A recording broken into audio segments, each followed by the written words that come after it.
I'll do it by myself. Yo, there's no way, man. You are not an octopus. You cannot stand on each one of these corners and put that thing up by yourself. It's not feasible. I bet you $1,000 I could put this thing together by myself. You don't even remember to put deodorant on, let them.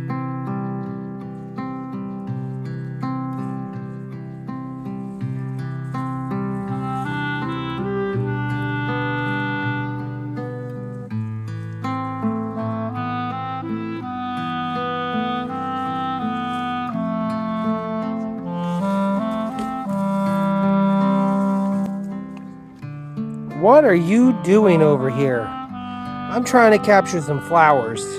You look just like a flower, don't you? Let's eat some grass. You're anything but a flower. You're like a bull in a china shop. You should see this guy walking around in our house. And listen to this. I don't think you're gonna get it, bud. I don't think you're gonna get it. Well, Apollo's been a great helper. He's turned out to be quite the friendly dog and obedient dog. He listens pretty much to whatever I say. Watch this. Come here. Come here. Come here. Good boy. Now I want you to sit. I want you to sit. Good boy. He did it. Good boy. You did it. You're actually really smart. He's helping out. So what we're doing is Murph is waiting for this machine to cool down a little bit. It's so hot out here. So we're taking the rest of the 3/4 inch Pocono Riverstone and putting it over our walkway. This is where we walk a lot and it's always muddy. So we're doing that. So while he's doing that, I'm over here. Oh, I can't wait to hook up this Pepsi machine one day. And I could just go like this. Press a button. Choop. I could reach down inside of there and pull out a mics. Look at that. How cool. One day. Anyways. Here is my temporary assembling area. I have to figure out if this big tent has all the parts. Now I gotta tell you, I have not ever seen a tent with such big industrial poles in my life. I mean, the sidewalls of this are just like massive. They're huge pipes. The connector pieces are heavy. The whole thing weighs a ton. And my job is to make sure we have all of the parts. And I was considering actually putting it up, but now that I'm looking at it, I'm thinking that's not such a good idea. As long as I have all the parts and a general idea on how it goes together, I think I'm going to be good. So, Apollo, what are you doing? Come on. Come here, bud. You did listen. Now what's going on? Hey, Apollo. Come here. Good boy. You're such a good boy. Yes, you are. Oh, I love you so much. You got like a booger snot on your nose. Betty can't wait to get that cone off. All right, so what we have here is a Dorado tent. It's a high peak frame tent. All right, which it's 20 by 40 feet. So 20 feet that way, 40 feet that way. From what it looks like so far, we have all of the parts we need. I did not really read the directions. I really like when directions have, well, I did match up quantities. And I just need a general understanding of how this works. So, I like when they have pictures. I'll take an idea. Look at this. You have an idea of how it goes together?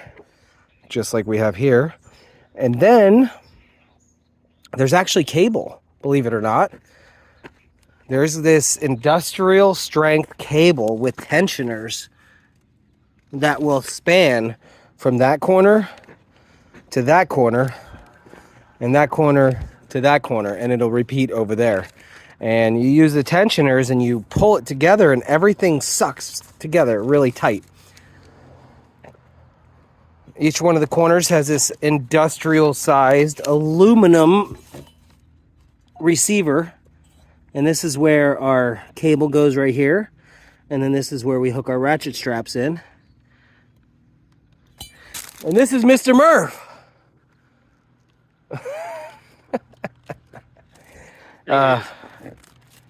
It is hot as rock nuts out here. What the heck are rock nuts? Tell me what a rock nut is. Wait, put your head down here again. Yeah, we can draw something in your head. Look at that. Squigglies. Ooh, I touched that? Don't put that in your mouth. No. That's kind of salty. Salty. So from what it looks like, Murph, we have all of our parts. We have a base plate for each one. We have a leg for each one. We have a corner piece. We have a cable tie, believe it or not, that actually goes and makes an X pattern right across. Mm-hmm. And then this high peak beam sits on top of the cable, which is kind of cool. And we have the tarp and we have the stakes. Check these stakes out, bud. Look like giant rivets. Look at that. Looks like giant rivets.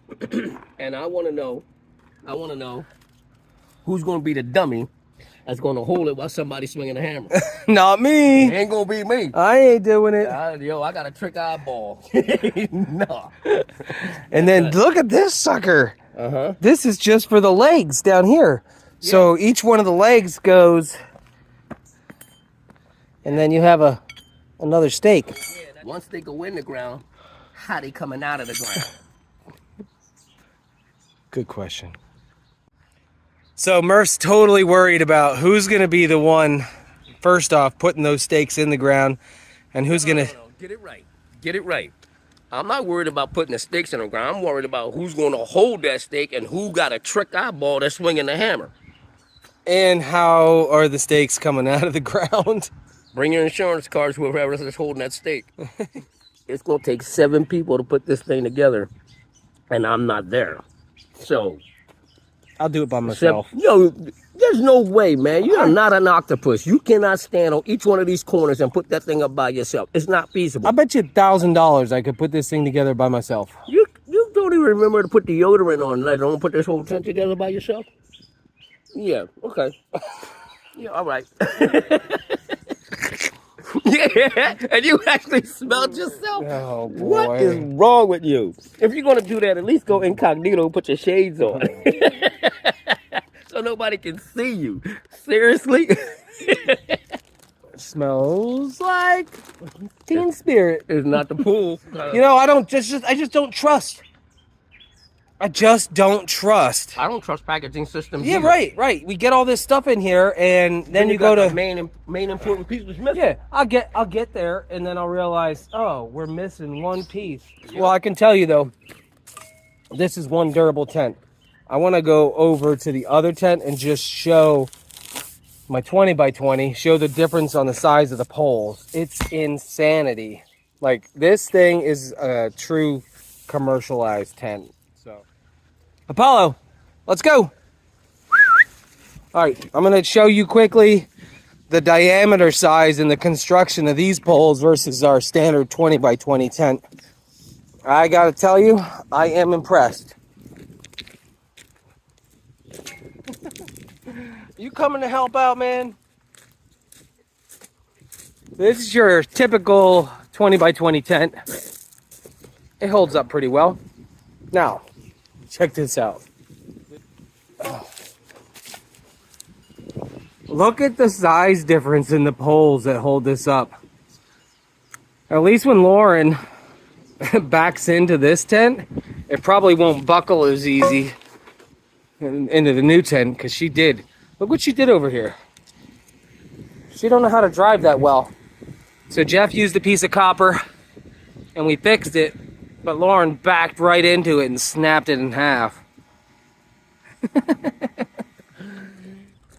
And this is all we've got left for the stone right here. Had a whole triaxle of this 3/4 inch Pocono River stone. Nice and soft on the feet for the goats.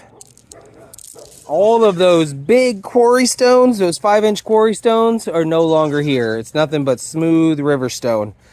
So the drainage is amazing. I mean, I dug a trough over here. So any runoff that comes this way is going to hit the trough, go under the voids, through the stone, around the tent. On top of that, we got to be at least 8 inches higher than the ground level. Now, I don't know if you can see exactly how high we are, but those are 5-inch stones right there. Those white ones. Hi, Caesar. How you doing? You going to be a good boy like Apollo one day? I hope so. But, and then this is built up over here, and there's another French drain over here, and this is the outlet. This is kind of feathered out, and then it'll just kind of head down towards the pond. And then the new barn is going over that way. So we'll have like a little swale kind of going, diverting the water. This will eventually be just some sort of playground or, I don't know, something. But right now, this is the most healthy option for all of our goats. I want to apologize for the way I sound. I'm chewing seeds. So that's it, guys. See you tomorrow at 7-Eleven Animal Heaven. Love y'all. Bye.